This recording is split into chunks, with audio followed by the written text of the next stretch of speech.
ಇಂದು ನಾನು ಬಾದಾಮ್ ಪೂರಿ ಸಿಹಿ ತಿಂಡಿ ಮಾಡ್ತಾ ಇದ್ದೇನೆ. ಸಿಹಿ ತಿಂಡಿ ಯಾರಿಗೆ ತಾನೇ ಇಷ್ಟ ಇಲ್ಲ. ಎಂಥ ಖಾರದ ತಿಂಡಿ ಪ್ರಿಯರು ಕೂಡ ಆಗಾಗ ಸಿಹಿ ತಿಂಡಿಯನ್ನು ಬಯಸುತ್ತಾರೆ. ಇನ್ನು ಹಬ್ಬದ ಸಮಯದಲ್ಲಂತೂ ಮನೆಯಲ್ಲಿ ಸಿಹಿ ಖಾದ್ಯ ಮಾಡಲೇಬೇಕು. ಹಬ್ಬದ ಊಟದ ರುಚಿ ಹೆಚ್ಚಿಸುವುದೇ ಸಿಹಿ ಖಾದ್ಯಗಳು. ಗರಿಗರಿಯಾದ ಹೊರಪದರ ಮತ್ತು ಒಳಗಿನ ಮೃದುವಾದ ಸಕ್ಕರೆ ನೆನೆಸಿದ ಸಿರಪ್, ಆಹಾ, ಕೇಳುತ್ತಲೇ ಬಾಯಲ್ಲಿ ನೀರು ತರಿಸುವ ತಿಂಡಿ ಬಾದಾಮ್ ಪೂರಿ.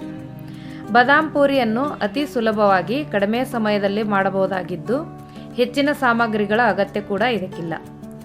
ಹಾಗಾದರೆ ಮನೆಯಲ್ಲಿ ಹೇಗೆ ರುಚಿಕರವಾಗಿ ಬಿಸಿ ಬಿಸಿ ಬಾದಾಮ್ ಪೂರಿ ಹೇಗೆ ಮಾಡುವುದೆಂದು ಹೇಳಿಕೊಡ್ತೇನೆ. ಆದರೆ ಅದಕ್ಕೂ ಮೊದಲು ನಮಸ್ಕಾರ, ಪಾಕಶಾಸ್ತ್ರ ಚಾನಲ್ಗೆ ಸ್ವಾಗತ. ನಾನು ಸುರೇಖಾ ತಲ್ವಾರ್. ನಮ್ಮ ಚಾನಲ್ಗೆ ಸಬ್ಸ್ಕ್ರೈಬ್ ಮಾಡಿಲ್ಲ ಅಂದರೆ ದಯವಿಟ್ಟು ಸಬ್ಸ್ಕ್ರೈಬ್ ಮಾಡಿ, ಹಾಗೆ ಪಕ್ಕದಲ್ಲಿರೋ ಬೆಲ್ಲೈಕನ್ ಪ್ರೆಸ್ ಮಾಡಿ.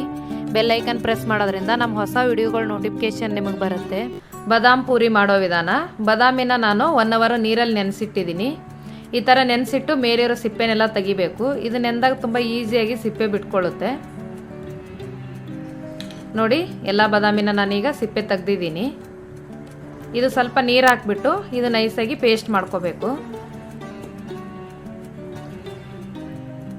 ನೋಡಿ, ಇದು ಪೇಸ್ಟು ಬಾದಾಮಿದು ರೆಡಿ ಆಯಿತು.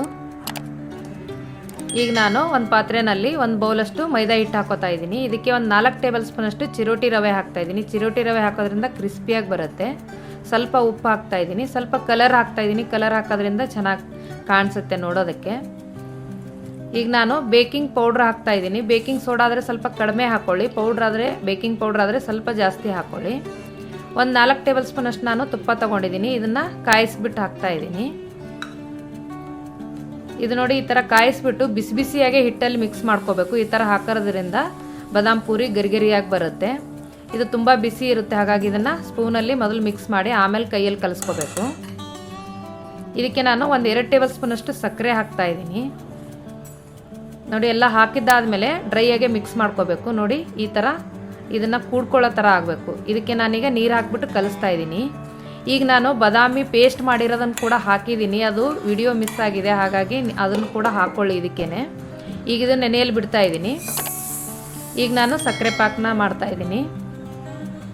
ಸಕ್ಕರೆ ಪಾಕ ಮಾಡ್ಕೊಳ್ಳೋದಕ್ಕೆ ನಾವು 1 ಬೌಲಷ್ಟು ನಾನು ಸಕ್ಕರೆ ತೊಗೊಂಡಿದ್ದೀನಿ. ಮೈದಾ ಹಿಟ್ಟು ಎಷ್ಟು ತೊಗೊಂಡಿರ್ತೀವೋ ಅದರ 3/4 ಭಾಗದಷ್ಟು ನಾನು ಸಕ್ಕರೆ ತೊಗೊಂಡಿದ್ದೀನಿ. ಇದು ಒಂದೇಳೆ ಪಾಕ ಬರಬೇಕು, ತೀರಾ ಗಟ್ಟಿ ಪಾಕನೂ ತೊಗೋಬಾರ್ದು. ಈಗ ನಾನು ಸ್ಟವ್ ಆಫ್ ಮಾಡಿದ್ದೀನಿ. ಸ್ಟವ್ ಆಫ್ ಮಾಡಿದ್ಮೇಲೆ ನಾನೀಗ ಸ್ವಲ್ಪ ಏಲಕ್ಕಿ ಪುಡಿ ಹಾಕ್ತಾ ಇದ್ದೀನಿ. ಇದಕ್ಕೆ ಒಂದು ಅರ್ಧ ನಿಂಬೆಹಣ್ಣಿನ ರಸ ಹಾಕ್ತಾ ಇದ್ದೀನಿ. ಈ ಥರ ನಿಂಬೆಹಣ್ಣಿನ ರಸ ಹಾಕೋದ್ರಿಂದ ಪಾಕ ಗಟ್ಟಿ ಕೂಡ ಆಗಲ್ಲ ಮತ್ತು ಟೇಸ್ಟ್ ಕೂಡ ಚೆನ್ನಾಗಿರುತ್ತೆ. ಇದಕ್ಕೆ ಇದು ಬೆಚ್ಚಗಿರಬೇಕು, ಹಾಗಾಗಿ ಮುಚ್ಚಳ ಮುಚ್ಚಿಡ್ತಾ ಇದ್ದೀನಿ. ಈಗ ನಾನು ಎಣ್ಣೆ ಕಾಯಲು ಇಡ್ತಾ ಇದ್ದೀನಿ. ನೋಡಿ, ಎಣ್ಣೆ ಕಾಯೋವರೆಗೂ ನಾವು ಬಾದಾಮ್ ಪೂರಿನ ರೆಡಿ ಮಾಡ್ಕೋಬಹುದು.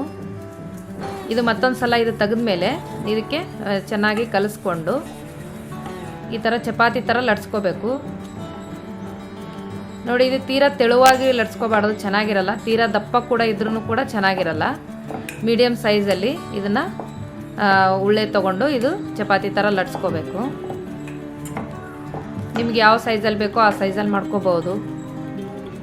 ನೋಡಿ, ಈ ಥರ ಒಳಪದ್ರಿಗೆ ಕೂಡ ಸ್ವಲ್ಪ ಎಣ್ಣೆ ಅಥವಾ ತುಪ್ಪ ಹಚ್ಚಿಬಿಟ್ಟು ಈ ಥರ 4 ಫೋಲ್ಡ್ ಮಾಡ್ಕೋಬೇಕು.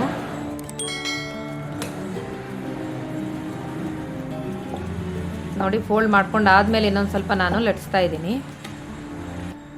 ಇದು ಎಣ್ಣೆಲಿ ಹಾಕಿದ ತಕ್ಷಣ ಓಪನ್ ಆಗಿಬಿಡುತ್ತೆ, ಹಾಗಾಗಿ ಸ್ವಲ್ಪ ಈ ಲವಂಗನ ಈ ಥರ ಇದಕ್ಕೆ ಮೇಲೆ ಚುಚ್ಚಿಬಿಟ್ಟು ಇದನ್ನು ಫ್ರೈ ಮಾಡ್ಕೊಳ್ಳೋದ್ರಿಂದ ಇದು ಲವಂಗ ಚುಚ್ಚೋದ್ರಿಂದ ಇದು ಓಪನ್ ಆಗಲ್ಲ.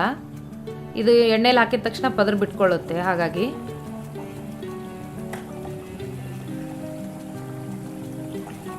ನೋಡಿ, ಇದು ಪೂರ್ತಿಯಾಗಿ ಕಲರ್ ಚೇಂಜ್ ಆಗೋವರೆಗೂ ಇದನ್ನು ನಾವು ಫ್ರೈ ಮಾಡ್ಕೋಬೇಕು.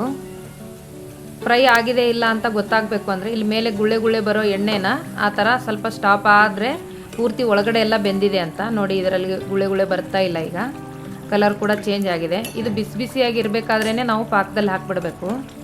ಈ ಪೂರಿನ ತಣ್ಣಗಾಗೋದು ಬಿಡಬಾರ್ದು. ನೋಡಿ, ಬಿಸಿ ಬಿಸಿ ಎಣ್ಣೆಯಿಂದ ತೆಗ್ದಿದ ತಕ್ಷಣ ನಾವು ಪಾಕದಲ್ಲಿ ಹಾಕಬೇಕು. ಪಾಕ ಕೂಡ ಸ್ವಲ್ಪ ಬಿಸಿ ಇರಬೇಕು, ಆವಾಗ ಒಳಗಡೆ ಎಲ್ಲ ಪಾಕ ಚೆನ್ನಾಗಿ ಹೀರ್ಕೊಳ್ಳುತ್ತೆ.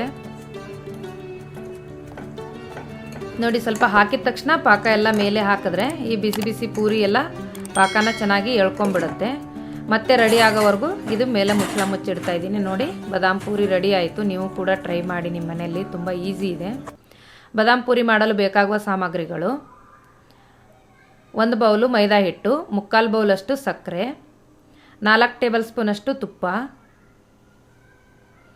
ಚಿರೋಟಿ ರವೆ 4 ಟೇಬಲ್ ಸ್ಪೂನಷ್ಟು, ನೆನೆಸಿರೋ ಬಾದಾಮಿ ಸ್ವಲ್ಪ, ಅರ್ಧ ನಿಂಬೆಹಣ್ಣು, ಸ್ವಲ್ಪ ಡೆಕೋರೇಷನ್ಗೆ ಬಾದಾಮ್ ಪೀಸ್ ಮಾಡಿರೋದು, ಸ್ವಲ್ಪ ಏಲಕ್ಕಿ, ಸ್ವಲ್ಪ ಲವಂಗ, ಬೇಕಿಂಗ್ ಪೌಡ್ರು ಸ್ವಲ್ಪ, ಚಿಟಿಕೆಯಷ್ಟು ಉಪ್ಪು, ಬಾದಾಮ್ ಪುರಿಗೆ ಸ್ವಲ್ಪ ಕಲರು, ಕರಿಯಲು ಬೇಕಾಗುವಷ್ಟು ಎಣ್ಣೆ.